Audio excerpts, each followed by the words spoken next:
ফাতেমা। ফাতেমা, বয়স কত আনুমানিক? 22 বছর। থাকেন কোথায় আপনি? কুড়িগ্রামে। কুড়িগ্রাম থেকে এসেছেন আমাদের এখানে গল্পটা বলার জন্য, এবং আপনার সঙ্গে আরো একজন আছে, আমি তাকে পরিচয় করিয়ে দেবো যখন গল্পের প্রয়োজন হবে। জি, আপনি শুরু করুন যেখান থেকে মনে আছে আপনার। আমার বাবা মার থেকে শুরু করি। জি প্লিজ। আমার বাবা একজন ব্যবসায়িক ছিলেন, সে ব্যবসা করতো, অনেক বড় ব্যবসায়িক ছিলেন, কারণ সে ইন্ডিয়ার ব্যবসা করতো। এরকম ছিল অনেক বড় ব্যবসায়ী যে আমার মানে বাবার অনেক টাকা ছিল। কয় ভাই বোন আপনারা? আমরা 5 ভাই বোন। 5 ভাই বোন। আমি যাকে বসিয়ে রেখেছি আপনার সামনে, আপনি যে গল্পটা বলতে যাচ্ছেন সেটা কি সমস্ত কিছু সে জানে, নাকি আজকে অনেক কিছু নতুন কিছু জানবে? জানে, আরো জানবে। ওকে, আপনার কোনো সমস্যা নেই তো সে বসে থাকলে? বলেন। তো আমার বাবা অনেক টাকা ছিল তখন। আমার যে বাজারে আমার আব্বু ব্যবসা করতো, যেখানে থাকতো, বাজারের সাথে আমার বড় ফুপুর বাড়ি ছিল, ওখানে আমার আব্বু থাকতো। তো আমার আব্বু ওখানে থাকার পর, আর আমার নানুর বাড়ি হয়েছে ওখান থেকে 4-5 মিনিটের রাস্তা। তখন আমার আম্মুকে দেখার পর আর ওখান থেকে মানে পারিবারিক ভাবে আর কি বিয়েটা হয় আমার আম্মুর সাথে। তো ওরাও সংসার করতেছে অনেক বছর, কিন্তু বাচ্চা হয় না, বাচ্চা ছিল না আমার আম্মুর। আপনার মায়ের বাচ্চা ছিল না? হ্যাঁ, ছিল না।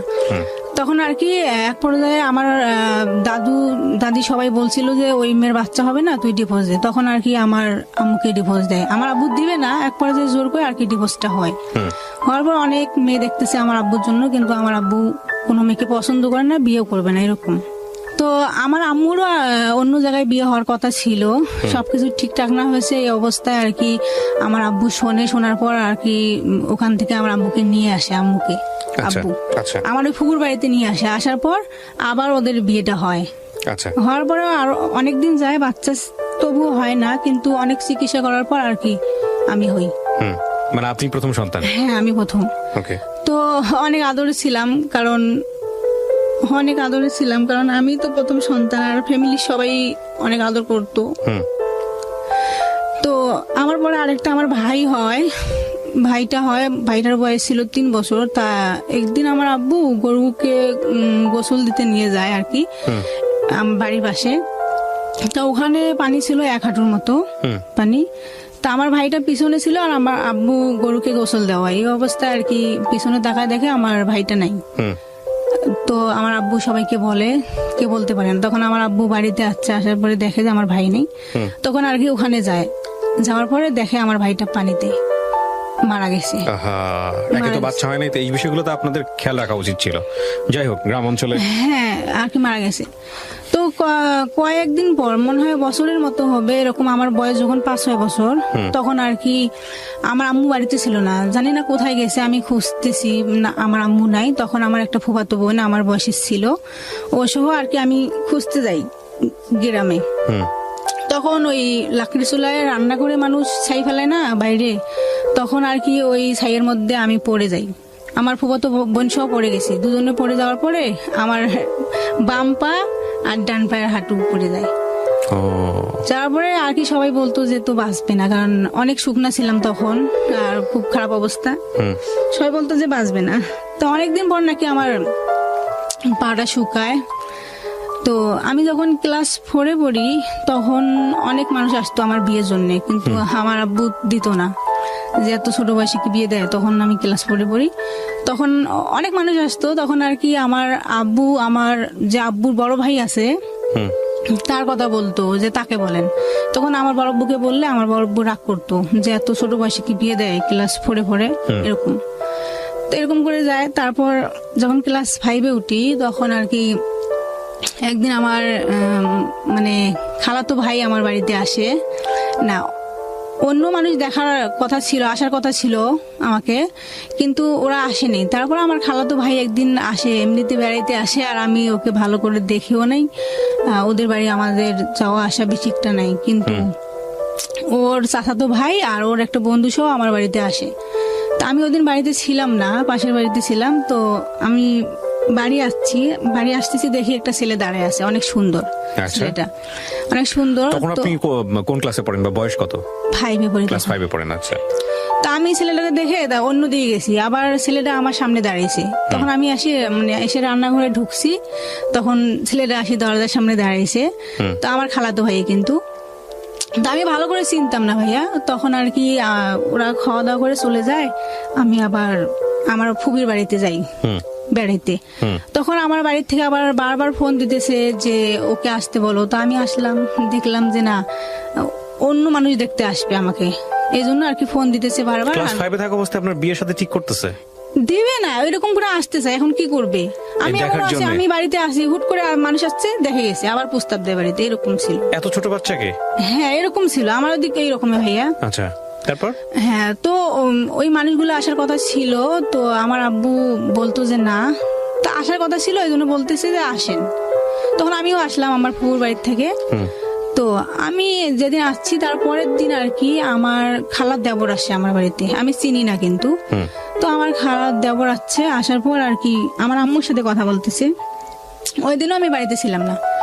তখন আর কি আমার আম্মু দেখে বলতেছে যে না, আমার মেয়েকে আমি দিব না, ওকে আমি দিব না, ওই রকম করে বলতেছে। আমি জানি না ওর বাবা আসুক। তখন আর কি আমার আব্বু বাড়িতে ছিল না, তখন লোকটা সারাদিন আমার বাড়িতে ছিল। তারপর আব্বু আসছে, আব্বুকে বললো, আমার আব্বু বললো যে না, আমরা দিব না। আর আমি তো শুনছি, আমি বলছি যে কখনো না, আমি কেন বিয়ে করবো, আমি এই বিয়ে বয়সে তো করবো বিয়ে না। করা কষ্ট, বিয়ে তো হ্যাঁ, বুঝিনি না আপনি। হ্যাঁ, বুঝিয়ে না, আমি কিন্তু শুনতেছি, কিন্তু আমি কান্না করতেছি এরকম।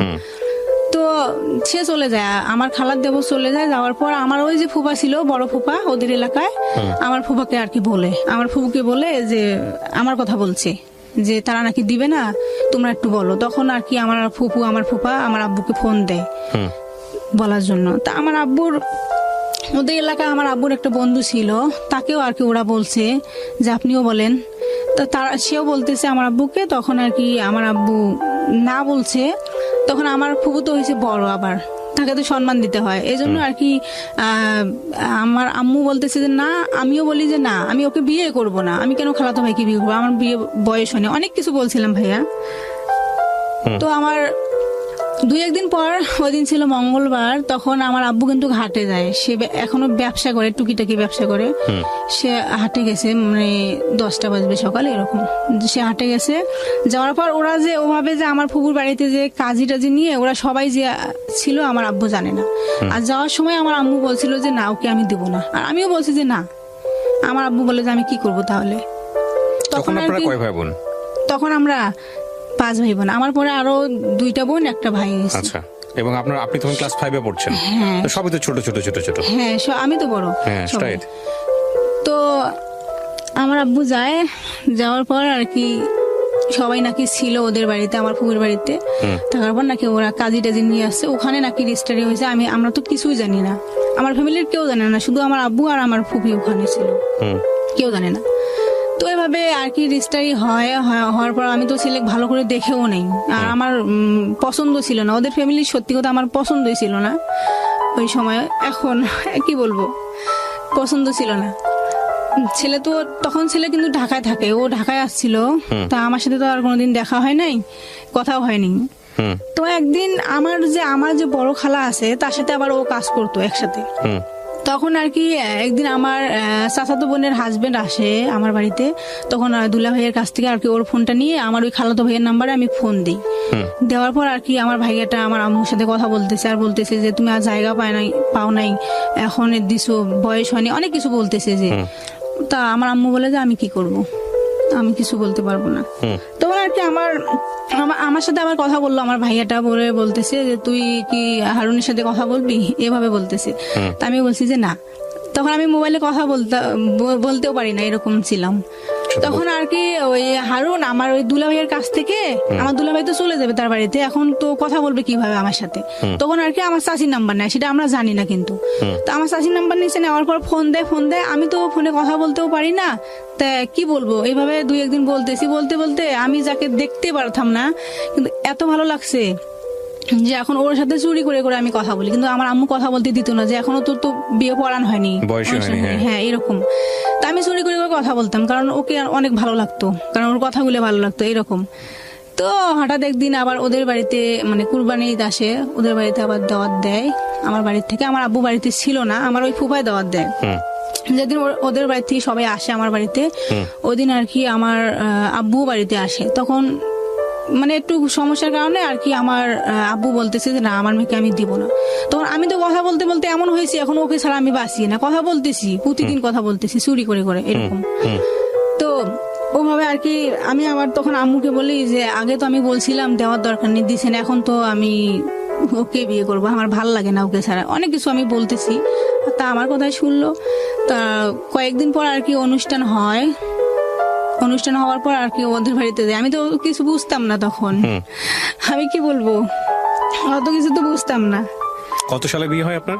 আমার বিয়ে হয়েছে, রেজিস্ট্রি হয়েছে 12 সালের মনে হয় শেষের দিকে। তখন আপনার বয়স কত, মানে কিসে পড়ছিলেন আপনি ওই সময়টা? 5-এ পড়ি তখন। ইয়া খোদা, যাই হোক বলেন তারপর। 13 সালের হয়তো বা শুরুতে জানুয়ারিতে এরকমই হবে যে আমার অনুষ্ঠানটা হয়। তা আর কি ওদের বাড়িতে যাই, আমি তো কিছু বুঝতাম না ভাইয়া, অনেক কিছু বুঝতাম না, আমি কিছুই বুঝতাম না।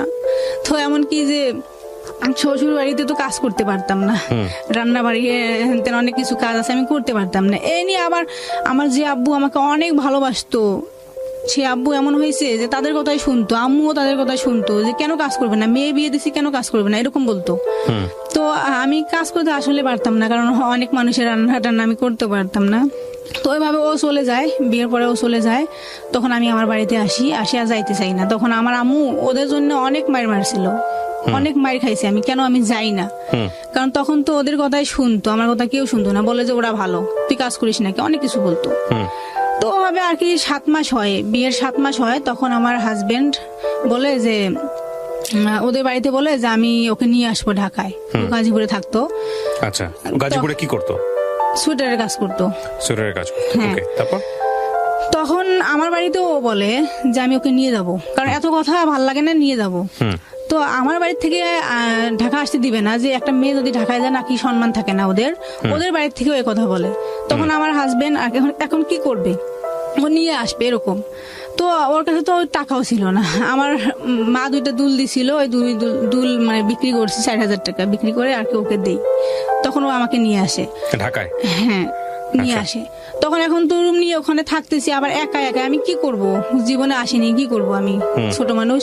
তখন আর কি আমি ওকে বলি যে তুমি আমাকে যে কোনো একটা জব নিয়ে দাও, আমি জব করব। ও বলে যে তোমাকে কে জব দিবে, তোমার তো এখনো বয়সে হয়নি আর তুমি কাজ করতে পারবাও না, ওইভাবে বলে। তখন আর কি আমি জোর করে এক পর্যায়ে আমি একটা জব নিয়ে দেয়, আমি যাই 10-12 দিন কাজ করার পরে আমি আর অফিসে না, সোয়েটারের লিঙ্কিন না জানি কি বলো, ওইরকম একটা কাজ ছিল। 10-12 দিন করার পর আমি আর পারি না, তখন ও বলে যে তুমি পারবা না, তুমি বাসায় থাকো। তখন তো বিয়ের প্রায় 9 মাস হয়ে গেছে। তখন আমি বলি যে আমি তো শুনছি, বুঝি না, কিন্তু শুনছি যে বিয়ে হলে নাকি মেয়েদের বাচ্চা হয়, এরকম বুঝতাম, কিন্তু আমার তো বাচ্চা হইতেছে না। তখন আর কি আমার হাজবেন্ড এক ডাক্তারের কাছে নিয়ে যায়, ওখানে যাওয়ার পর আর কি উনি আমার মুখে শুনে ওষুধ দেয়। 3 মাস ওষুধ খাইছি। বিয়ের কয় মাস পরের ঘটনা এটা, বা কয় বছর? 9 মাস। 9 মাস পরেই আপনি ছোট একটা বাচ্চা, আপনি 10-11 বছর থাকতাম, ভালো লাগতো না। আমি মনে করছি যে আমার তো বিয়ে হয়েছে এখন, এইটা বুঝতাম। তো আমার হাজবেন্ড ওখানে বলে ওষুধ দেয়, আনি দেয়, আমি খাইতেছি, কিছু হয় না। তখন ওখান থেকে আরেক ডাক্তারের কাছে আর কি নিয়ে যায়, উনিও আমার মুখে শুনতেছে আর ওষুধ দিতেছে, বলে যে তোমারই তো সমস্যা এরকম। আমি খাইতেছি, ওভাবে 6 মাস গেছে। যাওয়ার পর আর কি এখন আমার একটা কথা ভুলে গেছি যে আমরা যখন বাড়ির থেকে আসি, আমার শাশুড়ি কিন্তু বলছিল তুমি এই বাড়িতে উঠতে পারবা না, উঠলে তোমার পা ভেঙে দেবো, এরকম বলছিল। ওই যে আমাকে নিয়ে আসছে ঢাকায়, একটা মেয়ে মানুষ কেন ঢাকায় যাবে, এখন যে আমরা বাড়িতে কেন ঢাকায় যাবে, মানে এত এই পরিমাণ কুসংস্কার আপনাদের এলাকায়। তখন এখন আমি কিভাবে বাড়িতে যাব, এখন যদি বাড়িতে যাই ওকে উঠতে দেবে না আমাকেও। তখন আর কি আমরা 6 মাস চিকিৎসা করার পর আর কি বাড়িতে যাই, যাওয়ার পর আমাকে বাড়িতে রাখে না, ওর চাচার বাড়িতে রাখে। রাখার পর তারপরে দিন আর কি আমার শ্বশুরের হাত পা ধরতে হয় দুজনে, তারপরে আমার আর কি বাড়িতে থাকি এরকম। এখন সবাই বলতেছে যে বিয়ের তো 1 বছর হয়ে গেছে, আর ওদের ফ্যামিলিতে আবার বাচ্চা পছন্দ করে, এখনো করে, যে 1 বছর তো হয়ে গেছে, তা হইতেছে না কেন। এখন কবিরাজের কোনো অভাব নেই, অনেক জায়গায় গেছি কিন্তু হইতেছে না, সবাই বলে হবে হবে, হয় না। তখন আমার হাজবেন্ড বলে যে আমি আরেক ডাক্তারের কাছে নিয়ে যাই, ওটা ছিল গাইনি ডাক্তার, ওখানে যাই। যাওয়ার পর উনিও আবার মুখে শুনে বলে যে এখনো তোমার বয়স হয় নাই, হবে সময় আসলে হবে, এভাবে বলে। তা উনিও ওষুধ দিল, খাইলাম, কিছু হয় না। তখন আর কি প্রায় 1-1.5 বছর মনে হয় পার হয়ে গেছে এরকম।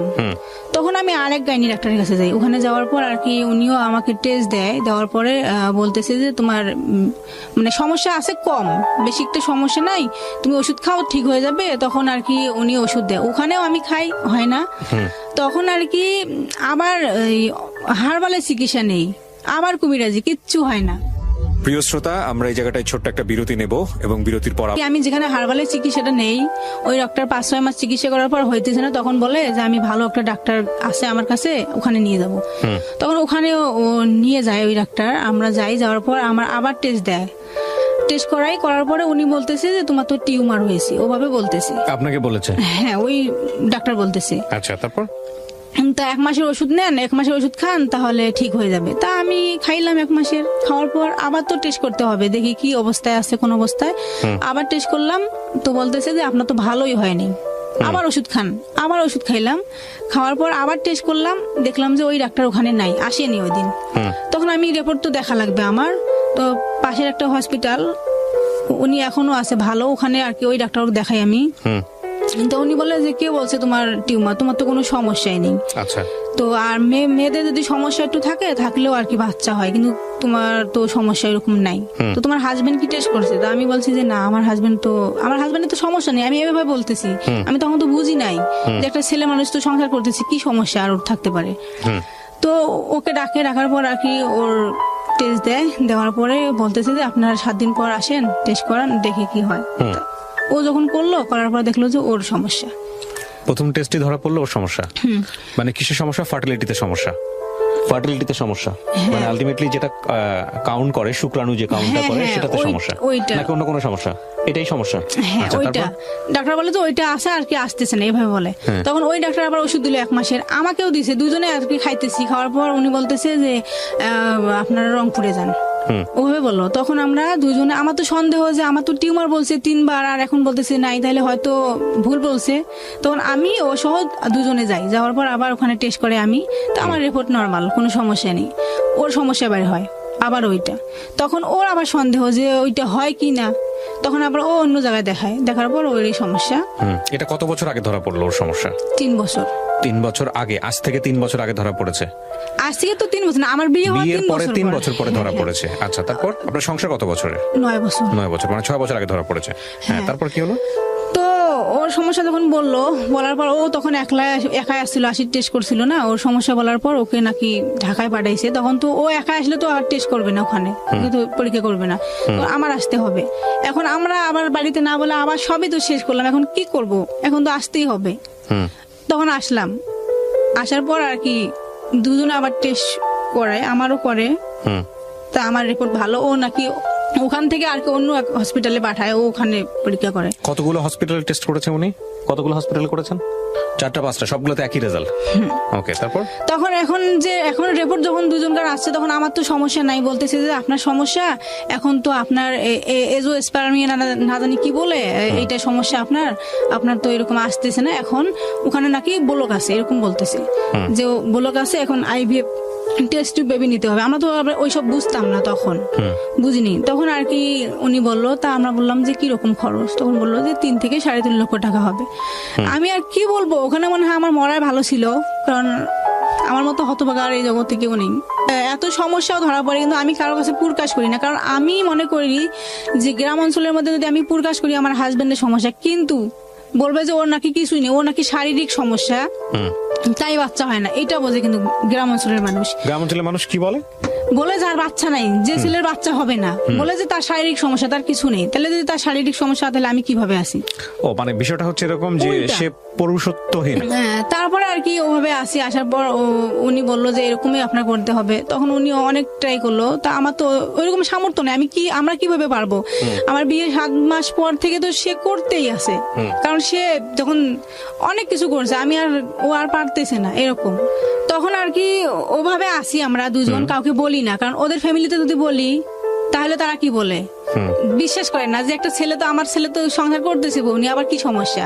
আমরা দুইজনও তো ফেস করতেছি যে ডাক্তারের কথাই সত্যি, আমরা কবিরাজ বিশ্বাস করি না, কারণ কবিরাজ তো অনেক বলছিল কিন্তু হয়নি, ওরকম আর কি চলতেছে। কিন্তু আমি সবাইকে বলতাম যে না, আমারই সমস্যা, কারণ ওকে আমি ছোট করতাম না কারোর সামনে, আমি বলতাম যে আমারই সমস্যা।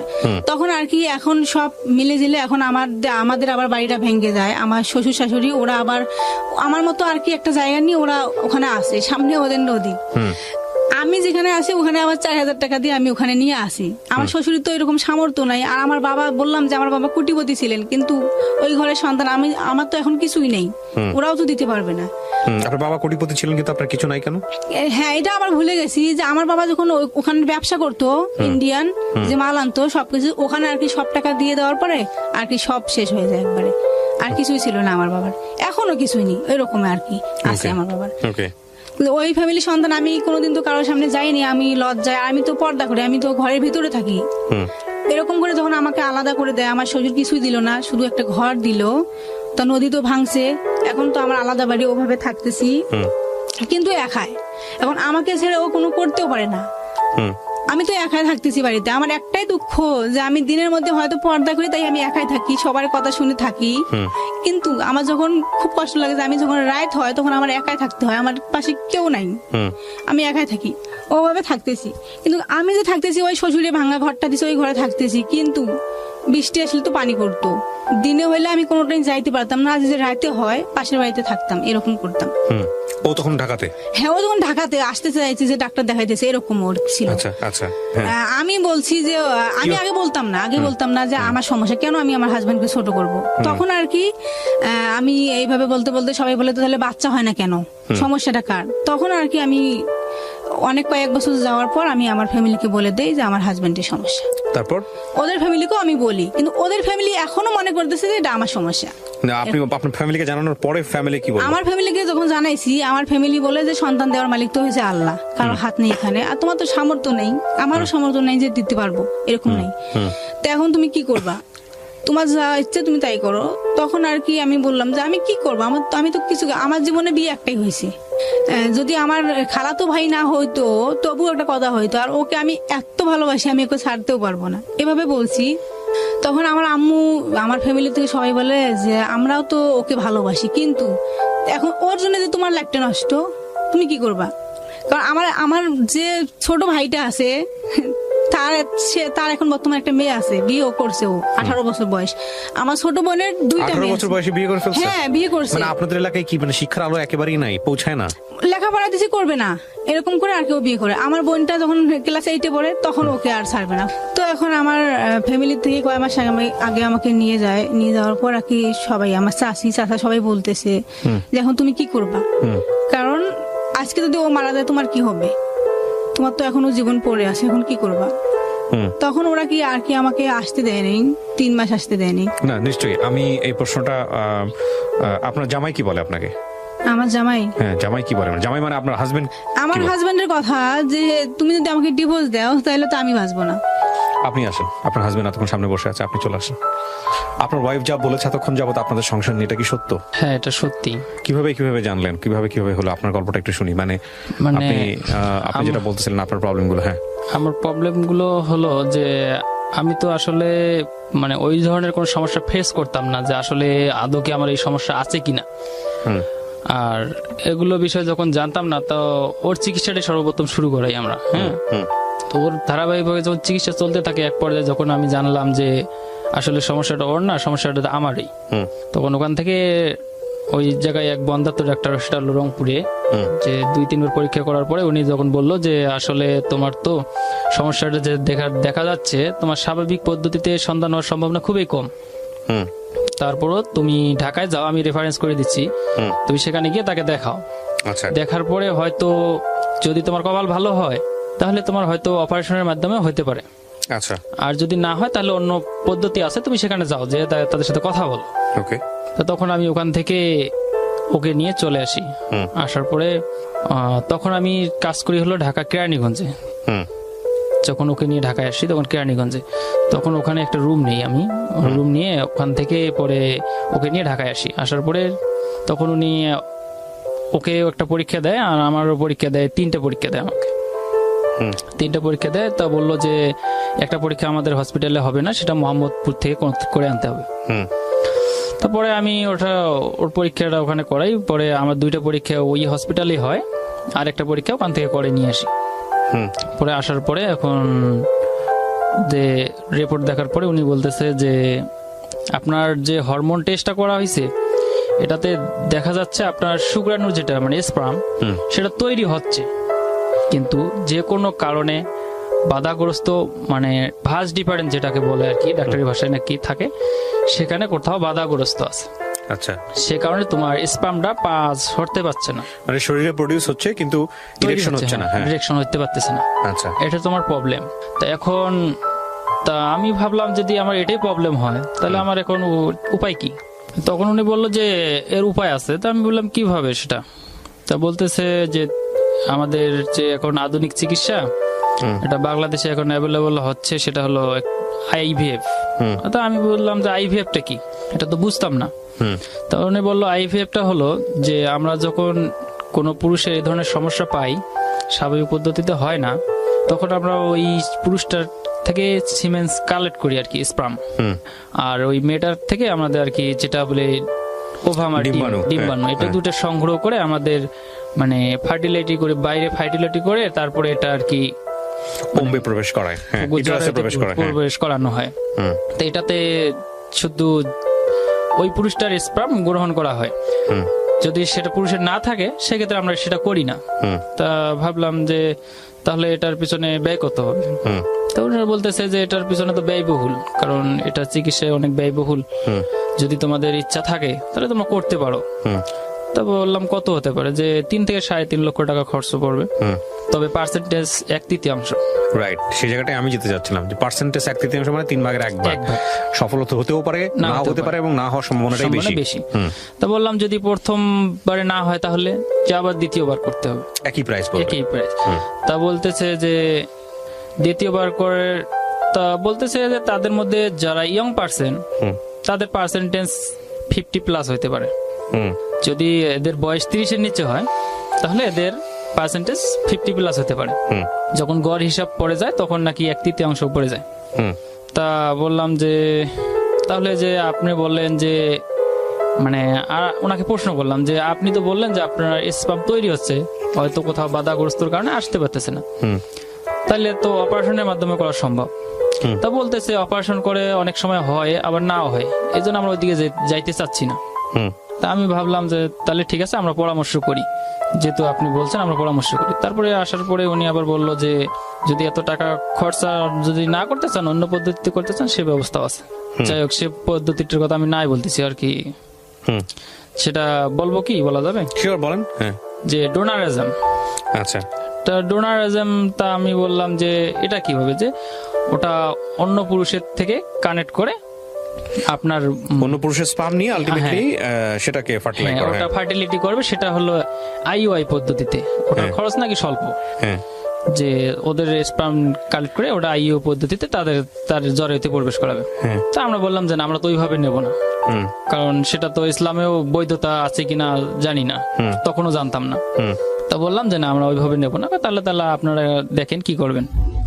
ওকে প্রিয় শ্রোতা, ছোট পরে ওখান থেকে আসার পরে এখন আমি চিন্তা করতেছি যে আচ্ছা, যদি ওইভাবে হয়, একবার করার পরে দ্বিতীয়বার, প্রথমবারে না হলে দ্বিতীয়বার আবার করতে হবে, তাহলে আবার বললো যে তোমার স্পার্ম তৈরি হচ্ছে, আসতে পারতেছে না, তাহলে এর যদি কোনো চিকিৎসা থাকে তাহলে আমি সেই দিকে আগেই দেখি একটু। রাইট। তখন আমি অন্য একটা হসপিটালে যাই। যাওয়ার পরে ওখানে এক ডাক্তারকে দেখাই। তো উনি বলতেছে যে হ্যাঁ ঠিক আছে, তৈরি হচ্ছে, এখন আসতে পারতেছে না। কেন আসতে পারতেছে না? এদিকে তুমি দেখো আগে, তুমি তো এইভাবে দেখাও। যদি তোমার পরীক্ষায় দেখা যায় যে তোমার যে একটা নাকি সার্জারি এখন হয়, যে ল্যাপোস্কোপি সার্জারি, যে তোমার যদি কোথাও বাধাগ্রস্ত থাকে, ল্যাপোস্কোপির মাধ্যমে সেটা সারা সম্ভব, তাহলে তোমার মানে স্বাভাবিক পদ্ধতিতেই সন্তান হওয়া সম্ভব। তা আমি বললাম তাহলে এখন কি করতে হবে? তো উনি অনেকগুলো পরীক্ষা দিল, প্রায় 20-25 হাজার টাকার উপরে। তো ওই মুহূর্তে আমার কাছে আরো অত টাকা নাই। তা আমি আর পরীক্ষাটা করাইলাম না করায় আসার পরে তারপরে এখন ভাবলাম যে এখন এদিকে যাব না এদিকে যাব। আমি 2 দিকে পড়ে গেলাম। আসলে যদি এদিকে যাই তাহলে তো এদিকে পার্সেন্টেজ তো নাই, আবার যদি এদিকে যাই এদিকে হবে কিনা সেটাও সন্দেহ। 2 দিকে পড়ে গেলাম।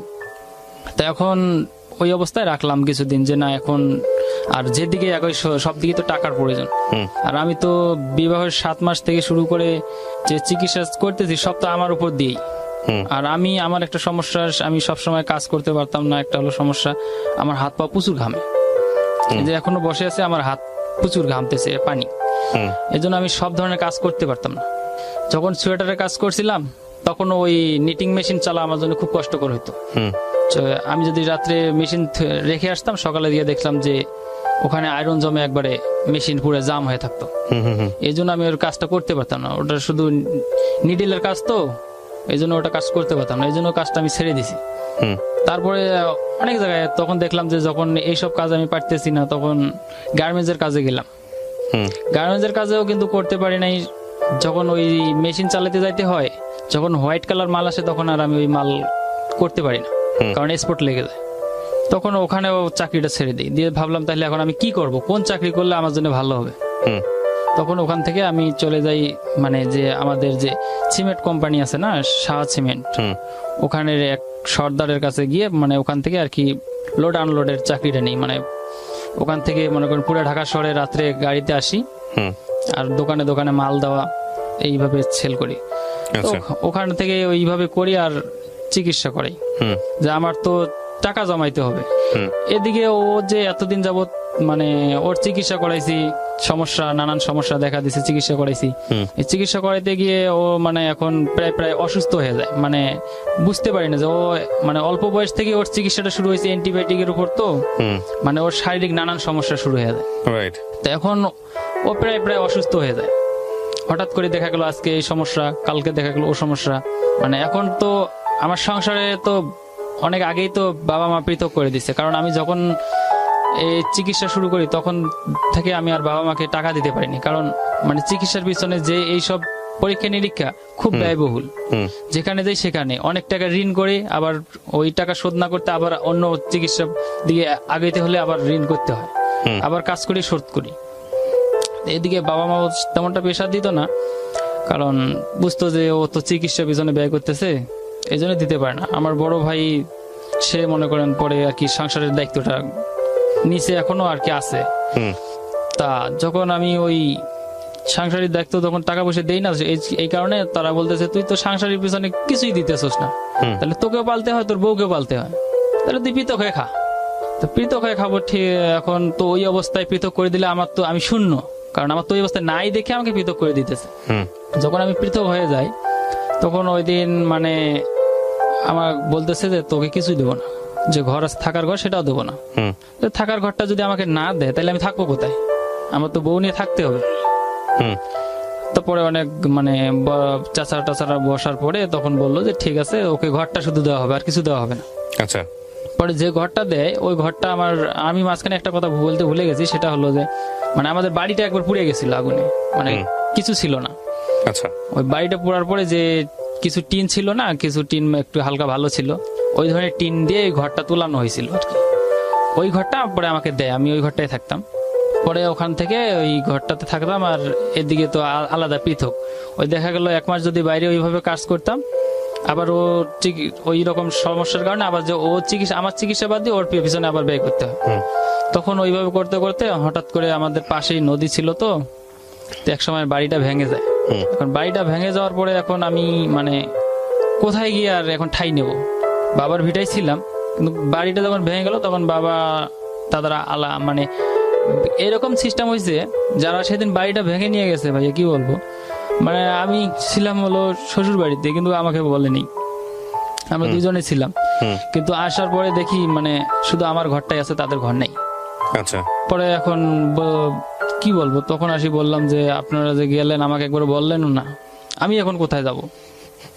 পরে ওই আমার পাশে যে এক বাড়ি ছিল, উনি একটা জায়গা ভাড়া নিয়েছিল 4000 টাকায়। মানে আমাদের ওইখানে চর এলাকা, তো মানে এইভাবে ভাড়া হয় যে নদী আসা পর্যন্ত তুমি থাকতে পারবা, নদী আসলে তোমার জায়গা ছেড়ে দিতে হবে, নদীতে ভেঙে গেলে তোমার জায়গা শেষ, টাকা শেষ।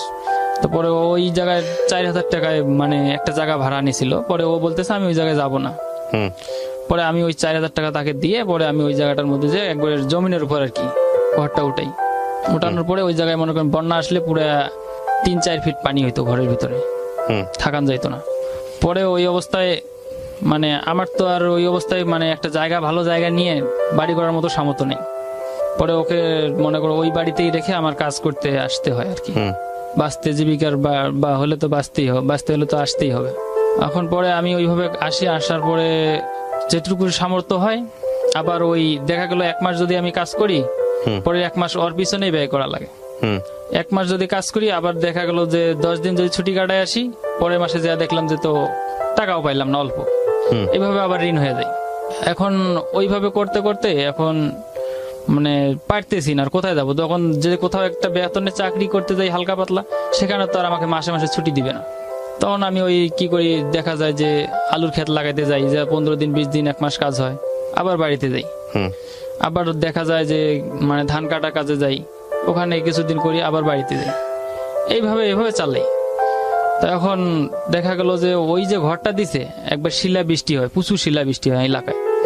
সেদিন আমি বাড়িতে ছিলাম না, আমি ঢাকায় ছিলাম, কিন্তু ও ছিল বাড়িতে। এমন সময় এমন বড় বড় শিলা বৃষ্টি পড়ছে, মানে চাল একবারে পুরা মশারির মতো হয়ে গেছে, যা ওই ঘরের মধ্যে আর থাকা সম্ভব না। তারপরে কি করি, একটা পলিথিন কিনে ওই কোন রকম করে মানে ছাউনি দিই আর কি।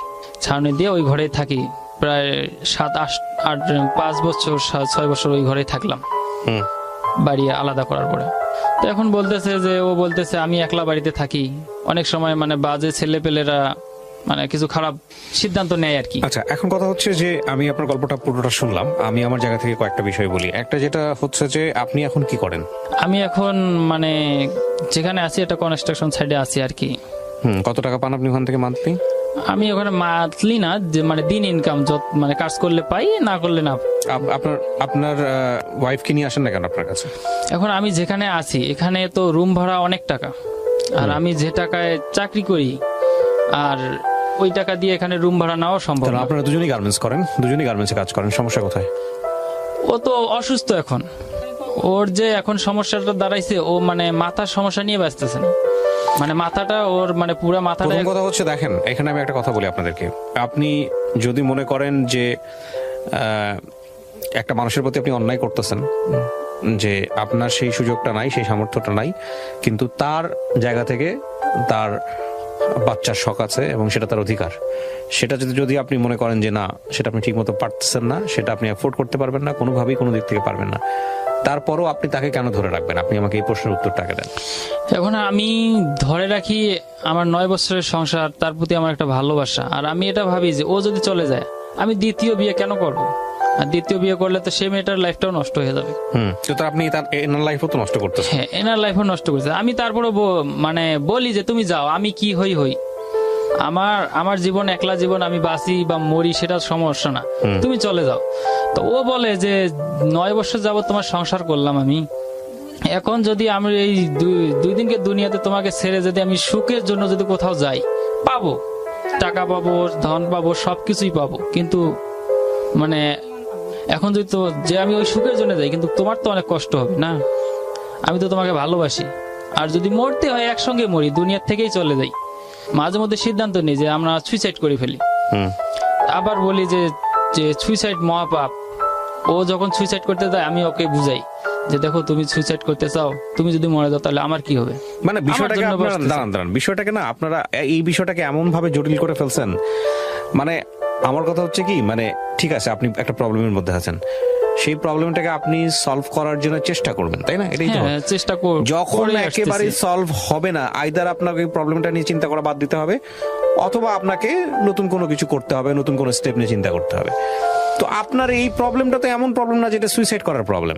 সুইসাইড করতে মানে ও যখন আপনি বলেন এটা সুইসাইড করার প্রবলেম, মানে জীবনটা কি শুধু বাচ্চা জন্ম দেওয়ার জন্য? না, সেজন্য সুইসাইড করা না। তাহলে যখন আমি মনে করেন এখন এলাকায় থাকি, যেমন আমি এই যে গত কয়েকদিন আগে আমি বাড়িতে গেছি, পেছন থেকে 2টা মহিলা আসতেছে, আমি আমার বাবার বাসার থেকে আমার বাসা আসতেছি। তা এক মহিলা আরেক মহিলাকে বলতেছে, এই বন্দাটা কয়দিন পর পর বাড়িতে আসে কেন? মানে আমাদের গ্রামের ভাষায় বলতেছে, এই বাঞ্জিটা কয়দিন পর পর বাড়িতে আসে কেন? আমি তো বাড়িতে যাই, ও অসুস্থ থাকার কারণে আমি যাই। আপনি লোকে মুখে কি বললো না বললো তাতে কিছু যায় আসে না।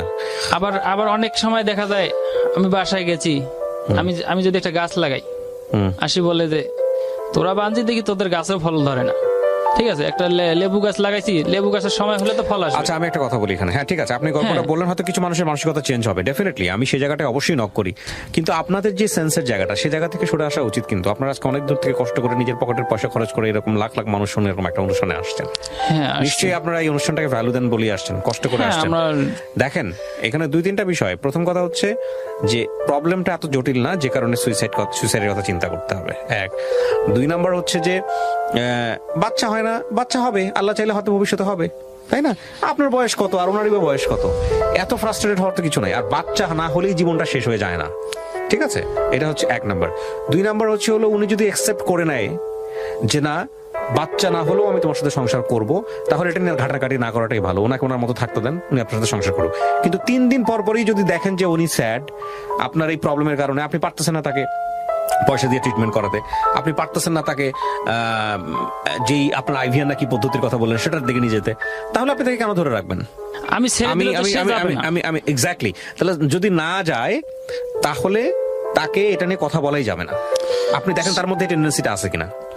আমি তাকে আমি বলি, কিন্তু মানে আমি ওকে বলি যে তুমি অন্য কোথাও যাও। না না না, আপনি আমাকে এই প্রশ্নটা উত্তর দেন, অন্য যাও কোথাও যাওয়ার প্রশ্ন পরে। আপনার ওয়াইফের নাম কি? ফাতেমা। ফাতেমা। আপনার নাম?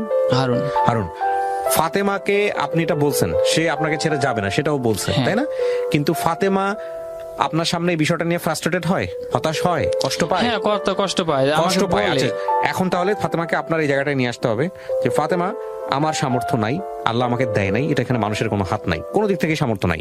তুমি যদি এটা একসেপ্ট করতে পারো, তুমি যদি মনে মনে মনে করো যে না ঠিক আছে, আমার লাইফে কোনো বাচ্চা কাচ্চা হবে না হারুনের দ্বারা, একসেপ্ট করলে আমার সাথে খুব স্বাভাবিকভাবে সংসার করতে হবে। স্বাভাবিকভাবে, আমি শব্দটা আবারও বললাম, স্বাভাবিকভাবে সংসার করতে হবে, এটা আমাদের ধর্মেও আছে।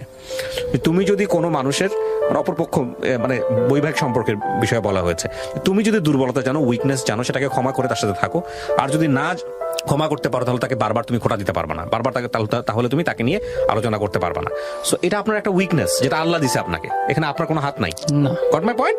তো সেটা যদি সে একসেপ্ট করতে পারে মনে প্রাণে, তাহলে আপনার সামনে সে হাসি খুশি থাকবে, স্বাভাবিক থাকবে, এটাই স্বাভাবিক। আর যদি একসেপ্ট করতে না পারে, সে মনে বলবে যে হ্যাঁ আমি তোমাকে ভালোবাসি, আমি তোমার সঙ্গে আছি, কিন্তু হা হুতাশ করবে। ওই হা হুতাশ আপনাকে ফ্রাস্ট্রেটেড করবে, ওই হা হুতাশ আপনাকে নর্মাল লাইফ থেকে অনেক দূরে সরে দেবে, যেটা আপনার ক্ষেত্রে হয়েছে। আমি কি বুঝাতে পারছি? ঠিক আছে। সো ঠিক আছে, পর কোনো কিন্তু নাই। আপনি আজকে অনুষ্ঠানে আসেন না, আপনি কি করবেন আমাকে এটা বলেন। মনে করেন অনুষ্ঠান হলো না, রেকর্ড হচ্ছে, প্রচার এখন হলো না।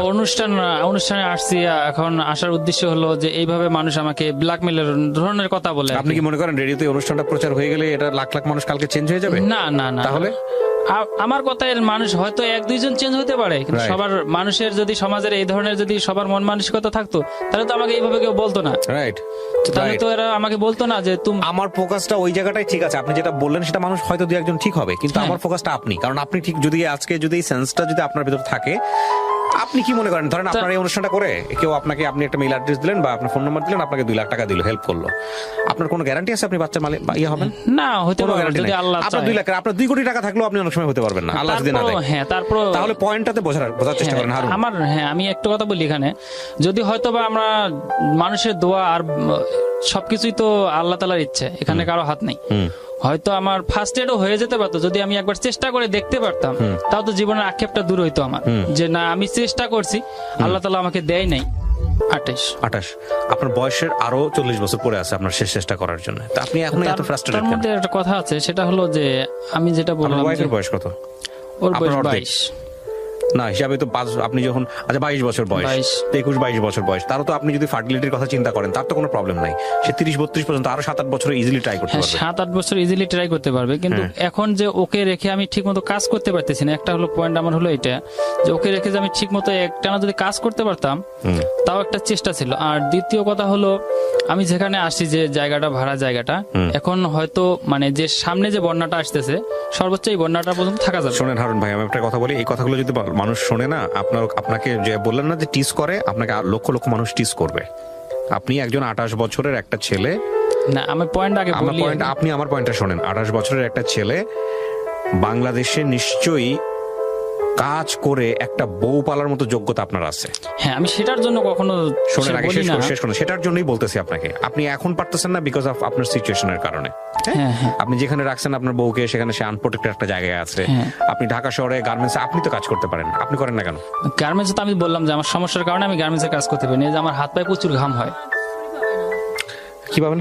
হ্যাঁ, আমি কি করবো? আমি তো একা বাংলাদেশে বহু ছেলে মেয়ে আছে, বহু হাজবেন্ড আছে যারা গার্মেন্টসে কাজ করে ওয়াইফকে সময় দেয়। আপনি একমাত্র কেস না যদি আপনি করেন। না না, আমি গার্মেন্টসে কাজ রিক্সা করতে চালায়, পারি না। শেষ করি ভাই, রিক্সা চালায়, দিন মজুরি করে, হ্যাঁ আছে না? আমি ওই ধরনের কাজ অনেক করছি। হ্যাঁ, তো তার মানে আপনার তো বাচ্চা কাচ্চা নাই, আপনি বললেনই। আপনি যদি এত কিছু করে একটা মানুষকে যদি চালাতে না পারেন, তাহলে এটা মানুষজন আপনার এই কথা অ্যাকসেপ্ট না, করবে না। আমি মানুষজন চালার কথা এখানে কখনো বলি না। আমি যত কষ্ট করি, আমি তো যে যতই কষ্ট করি, আমি তো কখনো কারো কাছে হাত পাততে যাই নাই।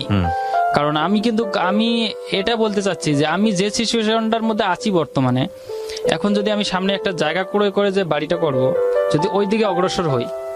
আপনি কি ওইদিকে অগ্রসর হবেন? আপনার বাংলাদেশে নিজের বাড়ি করতে হলে কি নিজের জমি লাগবে? এরকম সিচুয়েশন বাংলাদেশে সবার আছে না, নিজের জমিটা না, যে আপনি কি করবেন আমার কাছ থেকে শোনেন। প্রথমত আপনি আপনার ওয়াইফকে আপনার সাথে রাখবেন। কিভাবে রাখবেন? ঢাকা শহরে সেরকম একটা কর্মসংস্থানের ব্যবস্থা করবেন। আপনি চাইলে এখান থেকে বের হয়ে গিয়ে কর্মসংস্থানের ব্যবস্থা করতে পারবেন না, আপনাকে চেষ্টা করতে হবে। আমি আমার কথার আগে শোনেন, আপনি তো রেডি হয়ে আসছেন আপনি নিজের কথা বলার জন্য। আপনি যদি রিসিভ না করেন আপনি চেঞ্জ করতে পারবেন না। আপনাকে চেঞ্জ করতে হলে আপনাকে রিসিভ করতে হবে, কারণ আপনার মতো শত শত হাজার হাজার কেস আমি জানি, ঠিক আছে?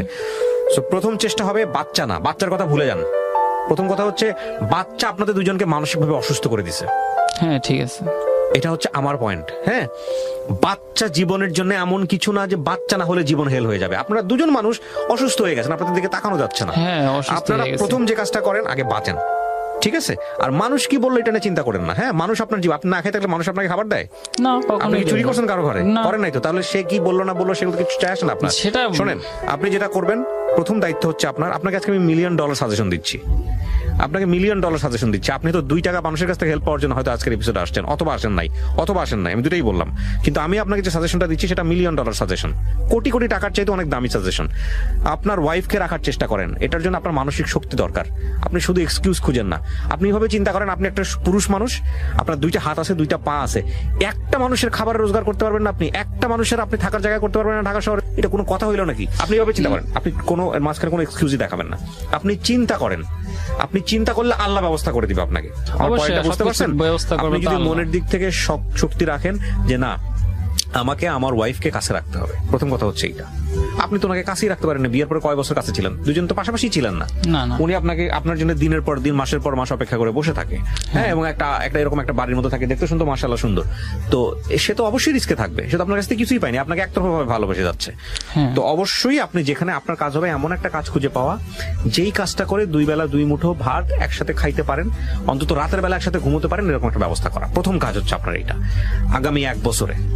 তারপরে গিয়ে আপনার বয়স কেবল মাত্র 22, ওনার বয়স কেবল 22 আর আপনার বয়স কেবল 28। এরপরে আপনি টাকা জমান আস্তে আস্তে। জীবনে তার অন্য কোনো এম নাই, বাড়ি করতে হবে, গাড়ি করতে হবে, কার জন্য করবেন? বাচ্চা কাচ্চার জন্য করবেন।